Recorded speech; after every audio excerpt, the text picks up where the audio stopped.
যে আওয়ামী লীগ বড় একটা দল, আওয়ামী লীগ এই দেশের রাজনীতি করার যোগ্যতা রাখে, অধিকার আছে। জয় বাংলা, জয় বঙ্গবন্ধু। শেখ হাসিনা খায়ের বল মাছ, আপনার এখন রুই মাছ। স্যার শেখ হাসিনা লন্ডন চলে যাবে, আপনারা যেতে পারবেন না স্যার।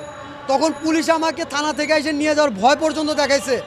আমার ভোটার আইডি কার্ড লাইসেন্স নিয়ে ইনভেস্টিগেশন করছে যে আমার নামে কোনো মামলা আছে কিনা। আমার কোনো মামলা নাই বিধে তারা আমাকে অ্যারেস্ট করতে পারেনি। আমি তখনও পুলিশের সামনে বড় মুখ করে বলছি, এটা আমি কখনো আল্লাহকে। ওরা উপদেশটা বানাইলো কোন কথায়? ছাগল দিয়ে যদি আলটন যায় তাহলে গরু রাখছে কি আপনি? আইলের বলে আইলেই থাকবো। হে আবার উপদেশটা হইলো কেমনি? শাহাবুদ্দিনের নামাইয়া হে আবার রাষ্ট্রপতি হইতে চাইতা। ওকে আমার ধরে পাইলে আমি আস্তে আস্তে কিন্তু আবার হাল করুম না লোক। আমরা নেত্রী শেখ হাসিনারে চাই, চিন্তাইকার ঘরে ঘরে নেমে আছে। এখন আমরা হাসিনারে চাই। এখন তো দেশের অবস্থা যে খারাপ, অনেক বেলা খাই এক বেলা না খাই থাকি আমরা। ডিজিটাল বাংলাদেশ দেখতে চাই আমরা। আগের